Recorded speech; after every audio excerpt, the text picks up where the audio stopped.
എപ്പിസോഡിന്റെ തുടക്കത്തിൽ തന്നെ കാണിക്കുന്നത് ഫിയറ്റ് ആണെങ്കിൽ അവന്റെ പാസ്റ്റിലത്തെ കാര്യങ്ങളും ട്രോമയും എല്ലാം കൊണ്ട് പാനിക്കായിട്ട് ഇരിക്കുകയാണ്. ഈ സമയത്ത് ലിയോ ആണെങ്കിൽ അവന്റെ അച്ഛനോട് സംസാരിച്ച കാര്യങ്ങൾ ഓർക്കുന്നുണ്ട്. അതായത് ഫിയറ്റിന്റെ അമ്മക്ക് ഓൾറെഡി മെന്റൽ പ്രോബ്ലംസ് ഒക്കെ ചെറുപ്പത്തിലേ തൊട്ട് ഉണ്ടായിരുന്നു. കുട്ടി ജനിച്ചു കഴിഞ്ഞിട്ട് അവന് ടോർച്ചർ ചെയ്യുന്ന കണ്ടിട്ടാണ് എനിക്കത് സഹിക്കാൻ പറ്റാഞ്ഞത്. ഈ കാര്യമെല്ലാം ഫിയറ്റിനോട് തുറന്നു പറയാൻ പറയുന്നുണ്ടെങ്കിലും അദ്ദേഹം അത് പറയുന്നില്ല.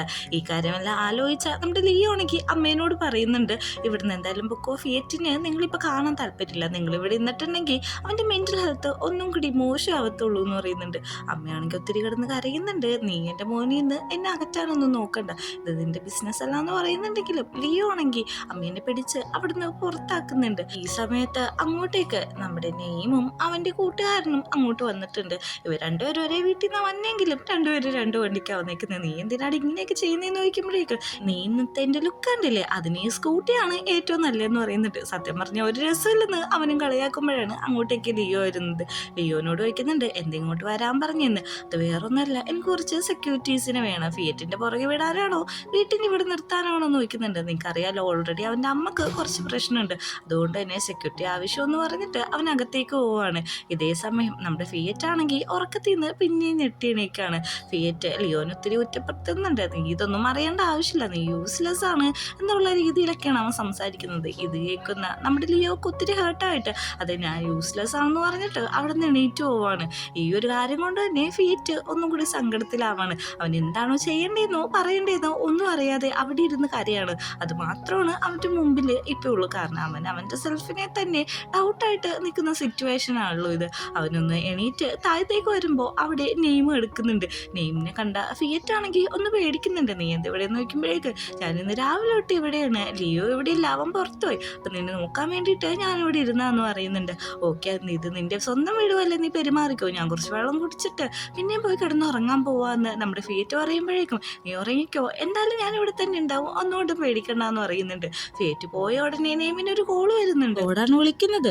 അവൻ പറയുന്നുണ്ട്, ഈ ഗ്രൂപ്പ് അസൈൻമെന്റ് എന്ന് വെച്ചിട്ടുണ്ടെങ്കിൽ ഈ ഗ്രൂപ്പായിട്ട് ചെയ്യാനുള്ളതാണ്, അല്ലാതെ ഒറ്റയ്ക്ക് ചെയ്യാനുള്ളതല്ല, അതുകൊണ്ട് നീ ഇന്ന് വന്നാൽ മാത്രമേ ഞാനിത് ചെയ്യൂ എന്ന് പറയുന്നുണ്ട്. എടാ, ഞാനിപ്പോൾ വരാൻ പറ്റിയ സിറ്റുവേഷനിലല്ല എന്ന് പറഞ്ഞിട്ടും അവൻ നിർബന്ധിക്കുന്നുണ്ട്. അന്നതേ ഞാൻ വന്നേന്ന് പറഞ്ഞിട്ട് നമ്മുടെ ഫിയറ്റ് കേൾക്കാൻ, ഞാൻ പോവാണ്, വൈകുന്നേരം വരാമെന്ന് പറഞ്ഞിട്ട് അവൻ അവിടുന്ന് ഇറങ്ങി പോവുകയാണ്. പക്ഷേ അവൻ ഡോർ ലോക്ക് ചെയ്യാനായിട്ട് പ്രസ് ചെയ്യുമ്പോൾ അത് ലോക്കാവാതെ തുറന്ന് തന്നെ എടുക്കുന്നുണ്ട്. ഈ സീൻ നമ്മളൊന്ന് കാണിക്കുന്നുണ്ട്. ഫിയറ്റ് ആണെങ്കിൽ ഉറങ്ങിക്കൊണ്ടിരിക്കുകയാണ്. അവൻ്റെ സ്വപ്നത്തിൽ ഇപ്പോഴും ചെറുപ്പത്തിൽ അവൻ്റെ അമ്മ അവനെ ടോർച്ചർ ചെയ്ത കാര്യങ്ങൾ തന്നെയാണ് കാണുന്നത്. അത് കണ്ട് അവൻ ഞെട്ടിയെണീറ്റ് ലിയോ എന്ന് വിളിച്ച് കരയുന്നുണ്ട്. പക്ഷെ അവിടെ ലിയോ കാര്യങ്ങളൊന്നും ഉണ്ടാവുന്നില്ല.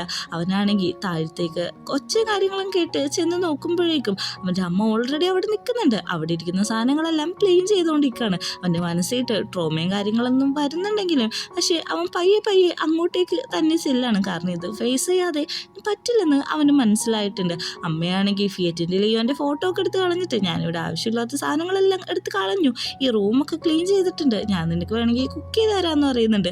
എന്നിട്ട് അമ്മ ഓടി വന്ന് ഫിയറ്റിനെ കെട്ടിപ്പിടിച്ചിട്ട് പറയാണ്, അവസാനം നമ്മൾ രണ്ടുപേരും ഒന്നായെന്ന്, നമുക്ക് രണ്ടുപേർക്ക് നമ്മൾ മാത്രമേ ഉള്ളൂ, ആരെയും നീ ഇഷ്ടപ്പെടണ്ട, നീ എന്നെ മാത്രം ഇഷ്ടപ്പെട്ടാൽ മതി, എല്ലാവരും നീ വെറുക്കണമെന്ന്. പെട്ടെന്ന് ഫിയറ്റ് പറയാണ്, അത് പറ്റത്തില്ല, അമ്മേനെ എനിക്കിഷ്ടമാണ്, ബാക്കി എല്ലാവരും ഇഷ്ടമെന്ന്. അമ്മയാണെങ്കിൽ ഇത് കേട്ടിട്ട് നന്നായിട്ട് അവനെ പിടിച്ച് തല്ലുന്നുണ്ട്. ഞാൻ പറഞ്ഞൊന്നും നിനക്ക് മനസ്സിലായില്ലേ, ഞാൻ മാത്രമാണ് നിന്നെ സ്നേഹിക്കുന്നത്, ബാക്കി എല്ലാവരും നിന്നെ ഹെയ്റ്റാണ് ചെയ്യുന്നതെന്ന് പറഞ്ഞ് തല്ലിക്കൊണ്ടിരിക്കുന്ന സമയത്താണ് അങ്ങോട്ടേക്ക് ലിയോൻ്റെ അച്ഛൻ കയറി വന്നത്. അച്ഛൻ ഇത് കണ്ടിട്ട് ഒത്തിരി ഒച്ചയെടുക്കുന്നുണ്ട്, നിങ്ങളാരാണ് എൻ്റെ മോനെ പിടിച്ച് തല്ലാന്നൊക്കെ ചോദിക്കുന്നുണ്ട്. അമ്മയാണെങ്കിൽ ഇയാളെ കണ്ട ഉടനെ തന്നെ ഭയങ്കരമായിട്ട് പാനിക്കായിട്ട് അവിടെ നിൽക്കുകയാണ്.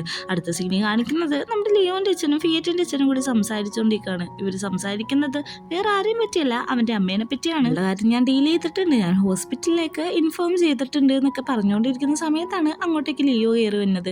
ലിയോ കയറി വന്നിട്ട് ചോദിക്കുന്നത്, ഫിയറ്റ് എവിടെ, അവൻ പൊക്കത്തുണ്ടോ എന്നാണ്. അങ്ങനെ ലിയോ ആണെങ്കിൽ പൊക്കത്തേക്ക് പോകുന്ന കണ്ടിട്ട് അവൻ്റെ അച്ഛൻ പറയുന്നുണ്ട്, ഞാനിവിടെ ഇരിക്കുന്നത് അവൻ കണ്ടിട്ടും എന്നോടൊരു ഹായ് പോലും പറയാതെയാണ് പൊക്കത്തേക്ക് പോയിരിക്കുന്നത്, ഇവരെ കല്യാണം എന്തായാലും പെട്ടെന്ന് തന്നെ നടത്തണമെന്നൊക്കെ അവർ തമാശ പറയുന്നുണ്ട്.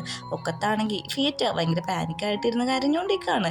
ലിയോ അങ്ങോട്ട് വരുമ്പോൾ പറയുന്നുണ്ട്, എൻ്റെ അടുത്തേക്ക് ആരും വരണ്ട, ഞാനൊരു മോശപ്പെട്ട ചിൽഡ്രനാണ്, എന്നെ ആർക്കും ഇഷ്ടമല്ല, ഞാൻ കാരണം എല്ലാവർക്കും പ്രശ്നങ്ങളും കാര്യങ്ങളും മാത്രമാണ് ഉണ്ടായിട്ടുള്ളത്, ഞാൻ നിന്നോട് ഓൾറെഡി പറഞ്ഞിട്ടുണ്ട്, നിന്നെ ആർക്ക് വേണമെങ്കിലും എനിക്ക് വേണം, അതുകൊണ്ട് എനിക്ക് നിന്നെ ഇഷ്ടമാകുന്നില്ല. ഇതെല്ലാം കഴിഞ്ഞിട്ട് നമ്മുടെ ലിയോ ചെല്ലുന്നത് ഫിയറ്റിൻ്റെ ഡാഡിയുടെ അടുത്തേക്കാണ്. അച്ഛനോട് നടന്ന കാര്യങ്ങളെ പറ്റി ചോദിക്കുന്നുണ്ട്. അതായത് ഇവർ കുഞ്ഞായിരുന്ന സമയത്ത് തന്നെ അമ്മക്ക് ഇങ്ങനത്തെ മെൻ്റൽ ഇഷ്യൂസും കാര്യങ്ങളൊക്കെ ഉണ്ടായിട്ടുണ്ട്. അവസാനം ഞാൻ ഒരു കാര്യം തീരുമാനിച്ചു, കാരണം അവളോടുള്ള ഉത്തരവാദിത്തത്തിൻ്റെ പ്രകാരം എൻ്റെ കുട്ടീനെ എനിക്ക് ഹേർട്ട് ചെയ്യാൻ താല്പര്യം ഉണ്ടായില്ല. അവനോട് ഞാൻ പറഞ്ഞു, ഇനി അമ്മ ഇങ്ങോട്ട് വരത്തില്ല, നിനക്ക് ഞാനാ ഉള്ളതെന്ന്. പക്ഷെ ഫിയറ്റ് സമ്മതിച്ചില്ല. എനിക്ക് അമ്മേനെ വേണമെന്ന് തന്നെ പറഞ്ഞിട്ട് വാശി പിടിച്ചുകൊണ്ടിരിക്കായിരുന്നു. അവൻ കുഞ്ഞല്ലേ, അവൻ്റെ മനസ്സിൽ അവൻ്റെ അമ്മേനോടുള്ള സ്നേഹം അത്രമാത്രം ഉണ്ടാവുമല്ലോ. അതുകൊണ്ട് തന്നെയാണ് ഞാനൊരു റീമാരേജിന് തയ്യാറായത്. പക്ഷെ അതും അവന് വർക്കൗട്ടായില്ല എന്നുള്ള കാര്യമൊക്കെ സംസാരിക്കുന്നുണ്ട്. പിറ്റേ ദിവസം യൂണിവേഴ്സിറ്റിയിലാണെങ്കിൽ എല്ലാ ഫ്രണ്ട്സും ഭയങ്കര മൂഡൗട്ടായിട്ട് ഇരിക്കുകയാണ്. അതായത് ഈ നെയിം കാരണമുള്ളൂ അമ്മ അങ്ങോട്ട് പിന്നെയും വന്നിട്ട് നമ്മുടെ ഫിയറ്റിന് പാടില്ലാതെ ആയത്. ഇതെല്ലാം പറഞ്ഞുകൊണ്ട് അവിടെ ഇരിക്കുകയാണ്. ആനും കൂട്ടുകാരിയൊക്കെ വന്നിട്ട് ചോദിക്കുന്നുണ്ട് ഈ കാര്യത്തെ പറ്റി. അപ്പോഴേക്ക് നെയിം പറയുന്നത് തോട് കാരണമെന്ന്. ഞാൻ നിന്നോട് വാതിൽ തുറന്നിട്ട് വരാൻ പറഞ്ഞിട്ടില്ലല്ലോ എന്ന് പറയുന്നുണ്ട്. നാളെ നമ്മുടെ ഫിയറ്റിൻ്റെ ബർത്ത്ഡേ ആണ്. അപ്പം അതിൻ്റെ കാര്യങ്ങളായിട്ട് പ്ലാൻ ചെയ്ത് ഫ്രണ്ട്സ് അവിടെ തന്നെ ഇരിക്കുന്നുണ്ട്. പിറ്റേ ദിവസം രാവിലെ ആകുമ്പോഴേക്കും ഫിയറ്റിൻ്റെ ഫോണിലേക്ക് കുറേ മെസ്സേജും കാര്യങ്ങളൊക്കെ വരുന്നുണ്ട്. അതായത് ഈ ഹാപ്പി ബർത്ത്ഡേ ടു യു എന്നൊക്കെ പറഞ്ഞിട്ടുള്ള വിഷസ് ഒക്കെയാണ് വരുന്നത്. പെട്ടെന്ന് അങ്ങോട്ട് ലിയോ വന്നിട്ട് പറയുന്നുണ്ട്, വാ നമുക്കൊരു സ്ഥലം വരെ പോകാമെന്ന്. ഇങ്ങോട്ടാന്ന് ചോദിക്കുമ്പോഴേക്കും വരാനാണ് പറയുന്നത്. നമ്മുടെ ഫിയറ്റിനെ എടുത്തോണ്ടാണ് ലിയോ അവിടെ നിന്ന് പോകുന്നത്. അങ്ങനെ ആ സ്ഥലത്തെത്തിയിട്ട് ചോദിക്കുന്നുണ്ട്, നീ റെഡിയല്ലേ, നമ്മൾ അങ്ങോട്ടേക്ക് കടക്കാൻ പോവാണ്. അങ്ങനെ രണ്ടുപേരും കൂടി അതിൻ്റെ ഉള്ളിലേക്ക് കടക്കുന്നുണ്ട്. അതൊരു ആർട്ട് ഗാലറിയാണ്. അതിനുള്ളിൽ നിറച്ച് ഫോട്ടോസും കാര്യങ്ങളും ഇവരുടെ ഫ്രണ്ട്സ് എഴുതിയ നോട്ടും കാര്യങ്ങളൊക്കെ ഒട്ടിച്ചു വെച്ചിട്ടുണ്ട്. അതായത് ഞങ്ങൾക്ക് നിന്നെ എത്രമാത്രം ഇഷ്ടമാണെന്നുള്ള കൺഫ്യൂസിങ് നോട്ടുകളാണ് അതിൽ എഴുതി വെച്ചേക്കുന്നത്. ഇതെല്ലാം കണ്ടിട്ട് ഫിയറ്റിന് ഒത്തിരി സന്തോഷമാവുന്നുണ്ട്. അങ്ങനെ രണ്ടുപേരും കൂടി ആ ഗാലറിയിലുള്ള കാര്യങ്ങളെല്ലാം കണ്ടുകൊണ്ട് നടക്കുന്നുണ്ട്. അവസാനം അവരെത്തുന്നത് ഒരു എൻഡ് സ്പോട്ടിലാണ്. അവിടെ എത്തുമ്പോഴേക്കും ഫിയറ്റിനോട് അവിടെ ഇരിക്കാൻ പറയുന്നുണ്ട്. അങ്ങനെ അപ്പോഴേക്കും അവിടെ ഉള്ള ഒരു സ്ക്രീനിൽ കുറച്ച് വീഡിയോസും കാര്യങ്ങളെല്ലാം ഓപ്പൺ ആയി വരാണ്. അതെന്താന്ന് വെച്ചിട്ടുണ്ടെങ്കിൽ നമ്മുടെ ഫിയറ്റിനോട് വിഷ് ചെയ്യുന്ന വീഡിയോസാണ്. എല്ലാ കൂട്ടുകാരും അവരൊരു വീഡിയോസ് എടുത്ത് അവിടെ പ്ലേ ചെയ്യുന്നുണ്ട്. അങ്ങനെ അവസാനം നമ്മുടെ ലിയോ ആണെങ്കിൽ കേക്കായിട്ട് അങ്ങോട്ട് വരുന്നുണ്ട്. ഈ കേക്കിലെ ക്യാൻഡിൽസ് എല്ലാം ഡിഫറെൻ്റ് ആണ്. കാരണം ഇതെല്ലാം ഓരോരുത്തർ തന്നാണ്. നിൻ്റെ ഫാദർ, നമ്മുടെ ഫ്രണ്ട്സ്, നമ്മുടെ ലിയോൺ എല്ലാവരും തന്നാന്ന് പറയുന്നുണ്ട്. അതിൽ നിന്നൊരു ക്യാൻഡിൽ എടുത്തിട്ട് ഇത് നീ എനിക്ക് തന്നല്ലേ എന്ന് ചോദിക്കുന്നുണ്ട്. അതേന്ന് പറഞ്ഞിട്ട് രണ്ടുപേരും കൂടി അവിടെ നിന്ന് കിസ് ചെയ്യുന്നത് നമ്മളെ കാണിക്കുന്നുണ്ട്. എനിക്ക് ഈ കേക്കൊക്കെ ഇഷ്ടപ്പെട്ടോ, അന്ന് എന്തെങ്കിലും ആഗ്രഹം മനസ്സിൽ വിചാരിച്ചിട്ട് ഇത് ഊതിക്കളയാൻ പറയുന്നുണ്ട്. അതേപോലെ അവൻ ചെയ്തിട്ട് ഒരു സെൽഫി എടുത്ത് പോസ്റ്റും ചെയ്യുന്നുണ്ട്. ഇതെല്ലാം കണ്ടുകൊണ്ടിരുന്ന ലിയോൺ ആണെങ്കിൽ ഒത്തിരി സന്തോഷമൊന്നുണ്ട്. കാരണം അവൻ്റെ ചേട്ടൻ ഇത്ര ഒരു നല്ല മനുഷ്യനാണെന്ന് അറിഞ്ഞുകൊണ്ടിരിക്കുന്ന സമയത്താണ് പീപ്പുബിൻ്റെ കയ്യിൽ നിന്ന് ഒരു കോള് വരുന്നത്. വേഗം വീട്ടിട്ട് വരാനാണ് അത് പറഞ്ഞിരിക്കുന്നത്. വീട്ടിട്ട് ചെല്ലുമ്പോഴേക്കും പീപ്പുബ് ആണെങ്കിൽ ആകെ കരഞ്ഞും കാര്യങ്ങളായിട്ട് ഇരിക്കുകയാണ്. എന്താ പറ്റിയെന്ന് ചോദിക്കുമ്പോഴേക്കാണ് അറിയുന്നത് പോപ്പ് ജാറ് മരിച്ചു പോയെന്ന്. അതും പറഞ്ഞ് അവനൊറ്റ കരച്ചിലാണ്. അങ്ങനെ ആ പോപ്പ് ജാറിനെ ഒരു അടക്കം ചെയ്തതിന് ശേഷം രണ്ടുപേരും കൂടി ഇന്ന് സംസാരിക്കുന്നുണ്ട്. നീ അവന് നല്ലൊരു ട്രീറ്റ് അല്ലേ കൊടുത്തത്, അതുകൊണ്ട് തന്നെ നീ സങ്കടപ്പെടേണ്ട ആവശ്യമില്ലെന്ന് പറഞ്ഞ് ഒത്തിരി സമാധാനിപ്പിക്കുന്നുണ്ട്. ഇവിടുന്ന് സീൻ കട്ട് ചെയ്തിട്ട് നമ്മളെ കാണിക്കുന്നത് ഹോസ്പിറ്റലിൽ. അമ്മേനെ കാണാനായിട്ട് ലിയോയും ഫിയറ്റും അവിടെ എത്തിയിട്ടുണ്ട്. ഫിയറ്റ് ഇന്ന് സംസാരിക്കുന്നുണ്ട്.